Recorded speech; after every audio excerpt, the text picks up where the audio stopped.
কলকাতার কাছাকাছি সমুদ্রে ঘুরতে যাওয়ার কথা মনে হলেই দীঘা বা মন্দারমণির কথাই মনে পড়ে।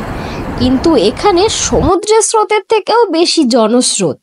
আর যদি ছুটির সময় যাওয়ার কথা হয় তখন তো আরো ভিড় বেশি। তো এই ভিড় এড়ানোর জন্যই আমি আজকে আপনাদেরকে একটা ফাঁকা আর সুন্দর বিচে নিয়ে যেতে এসেছি, যেখানে চারিদিকে সাদা বালি আর লাল কাঁকড়ায় ভর্তি। আর প্লাস পয়েন্ট আছে, সেখানে চারিদিকে সুন্দর ফুলে ভর্তি। আর কলকাতা থেকে মাত্র 3 ঘন্টা দূরত্বে অবস্থিত। প্রত্যেক মানুষই কিন্তু সমুদ্রে ঘুরতে যেতে খুবই পছন্দ করে, কিন্তু অনেকে আছেন যারা ক্রাউডেড যেসব প্লেস থাকে, যেমন দীঘা পুরীর মতো জায়গা, সেসব জায়গাটা অ্যাভয়েড করেন। প্রচুর মানুষের ভিড়, কোনো প্রাকৃতিক সৌন্দর্য সেখানে কিন্তু আর বেঁচে নেই, সমস্তটাই কিন্তু কৃত্রিম সৌন্দর্যে পরিণত হয়েছে এখন। এই কারণে অনেকেই কিন্তু বকখালিটাকে চুজ করেন, যে সমুদ্রে একটু প্রাকৃতিক সৌন্দর্যের পাশাপাশি বন জঙ্গলও ভালো আছে। তো এই কারণে বকখালিটাকে চুজ করেন। আর আপনাদের যদি বকখালি আসার প্ল্যান থাকে, এই লালগঞ্জকে কিন্তু অবশ্যই আপনাদের লিস্টের মধ্যে অ্যাড করবেন। আপনারা চাইলে একটা দিনও এই বিচে কাটাতে পারেন, কিংবা আপনারা চাইলে নানান অন্যান্য যেসব সাইট সিইং গুলো আছে সেইগুলোর সাথেও এটাকে অ্যাড করে নিতে পারবেন। কিন্তু আমার সাজেশন যে এই জায়গাটাকে কিন্তু একদমই মিস করবেন না।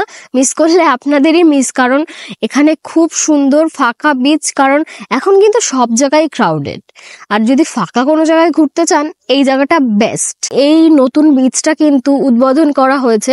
এই বিচে আসার জন্যই কিন্তু রাস্তাঘাট নতুন করে তৈরি করে দেওয়া হয়েছে গ্রামের ভেতর থেকে। মেন বকখালি শহর থেকে মাত্র 10 থেকে 15 মিনিট ভেতরে টোটোতে করে আপনারা চলে আসলে এইখানে আপনারা চলে আসতে পারবেন। এখানে কিন্তু এখনো পর্যন্ত প্রাকৃতিক সৌন্দর্য অছোঁয়া রয়েছে। কারণ আমার পেছনে দেখতে পাচ্ছেন কি সুন্দর এই সামুদ্রিক গাছপালাগুলো, যেখানে প্রচুর পরিমাণে ফুল ফুটে রয়েছে। পুরো এমন কিন্তু পুরো আমার পেছনটা ভর্তি ফুল রয়েছে। আর অপর দিকে নীল সমুদ্র চারিদিকে দেখা যাচ্ছে, জলটাও খুব সুন্দর। এখানে খুব স্রোত নেই, কিন্তু এখন জোয়ার হওয়ার কারণে জল আস্তে আস্তে ওপরে আসছে। আর চারিদিকে কিন্তু দেখতেই পাচ্ছেন ফাঁকা জায়গা, মানে লোকজন খুবই কম। এখনো লোকজন সঠিকভাবে জেনে উঠতে পারেনি এই জায়গাটার সম্পর্কে, এই কারণে এখনো বিচটা ফাঁকা পাওয়া যাচ্ছে। 15 মিনিটের মধ্যে আমরা এই জায়গায় চলে আসতে পারেন। আর রাস্তাঘাটও যথেষ্ট ভালো, নতুন ঢালাই রাস্তা রয়েছে, আসাতে কোনো রকম কোনো ঝামেলা নেই। অনেক সময় টোটো চালান, তারা আপনাদেরকে বেশি টাকা নেওয়ার জন্য আপনাদেরকে বলতে পারেন যে 2 ঘন্টা লাগবে, 1 ঘন্টা লাগবে, 20 মিনিট লাগবে।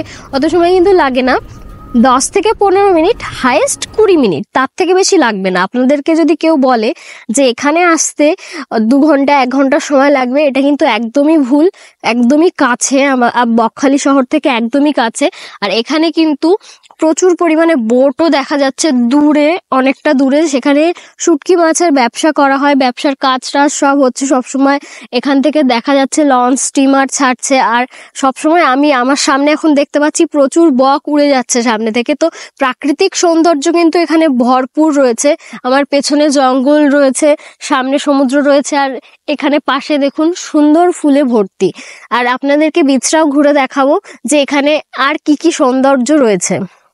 এই সি বিচটার কথা অনেকেই ইউটিউবে যারা বলেছেন, সবাই কিন্তু টেন্টে থাকার কথা বলেছেন, কিন্তু টেন্টে থাকাটা সবার পক্ষে সম্ভব হয় না সব ক্ষেত্রে। এই কারণে আপনারা কিন্তু বকখালি এসেও, বকখালি প্রচুর হোটেল আছে, সেখানে কিন্তু আপনারা থাকতে পারেন। লো বাজেট থেকে হাই বাজেট আপনাদের প্রয়োজন অনুসারে কিন্তু আপনারা বেছে নিয়ে যে কোনো হোটেলে থাকতে পারেন। বকখালি থেকে আপনি যদি টোটোতে এই সমুদ্র সৈকতে আসতে চান, তাহলে কিন্তু খুব অল্প টাকাতেই আপনি চলে আসতে পারবেন। আর আপনি যদি সাইট সিইং করতে চান, তার সাথেই এই সি বিচটায় ঘুরে যেতে চান, তাহলে কিন্তু আপনার খরচা পড়তে পারে 200 থেকে 600-র মধ্যে। সেটা আপনারা কত সময় ঘুরবেন, কোথায় কোথায় ঘুরবেন, তার উপরে এই টাকাটা নির্ভর করবে। এখানের মানুষও কিন্তু বাইরের লোকেদের দিকে খুবই আনন্দিত হয়, কারণ যেহেতু এখানে এখনো পর্যন্ত সেই পরিমাণে ভিড় তৈরি হয়ে পারেনি, খুব অল্প লোকই এই সমুদ্র সৈকতের সম্পর্কে জানে। এই কারণে খুব অল্প পরিমাণের লোক এখনো পৌঁছায় সেখানে। আর গ্রামের যেসব লোকেরা আছে তারা এখনো পর্যন্ত, যারা ট্যুরিস্টরা যান, তাদের সাথে খুবই ভালোভাবে ব্যবহার করেন। আমি আশা করব এই ভিডিওর মাধ্যমে আপনাদেরকে একটা নতুন সমুদ্র সৈকত এবং তার সম্পর্কে সমস্ত প্রশ্নের উত্তর আমি দিতে পেরেছি। যদি আরও কোনো প্রশ্ন আপনাদের থাকে তো কমেন্ট বক্সে জানাতে ভুলবেন না, আর ভিডিওটা কেমন হয়েছে সেটাও জানাবেন। তো আজকের জন্য এই পর্যন্তই। ভিডিওটি যদি ভালো লেগে থাকে একটা লাইক করবেন, আর এমন ভিডিও আরও দেখতে চাইলে অবশ্যই সাবস্ক্রাইব করে পাশে থাকবেন। আর এই ধরনের আরও ইনফরমেটিভ ভিডিও কিন্তু আমার চ্যানেলে পোস্ট করা রয়েছে, সেগুলোও আপনারা দেখতে পারেন। দেখবেন আপনার নৌকা ল্যান্ড আছে। ভাড়া করলে যাওয়া যায়? ল্যান্ড আছে। এমনি কি ভাড়া সবসময় লোকজন থাকে না পুরো নিজেরা না নিয়ে না ভাড়া না করে যেতে হয়? সবসময় লোকজন থাকে না, এখানে ভাড়া করে যেতে হয়। না, ভাড়া করলে কি যে কেউ চাইলে ভাড়া করতে পারে? হ্যাঁ হ্যাঁ, আপনি টাকা দেবেন, নৌকা যাবে। কিরকম ভাড়া নেয়?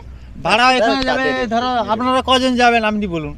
না, ধরেন 5 জন গেল, 5 জন 10 জন যাক আর 20 জন যাক নাকি, টোটালটা ভাড়া নিতে হ্যাঁ হবে। টোটাল ভাড়া নেবে। টোটাল ভাড়া কত নেয়? ওখানে হারবারে যদি আপনি উঠেন, হারবার থেকে তো যারা যেরকম হারবারে যদি আপনি উঠেন তাহলে এখানে 7,000 টাকা নেবে। 7000। হ্যাঁ, নিয়ে যাবে নিয়ে আসবে।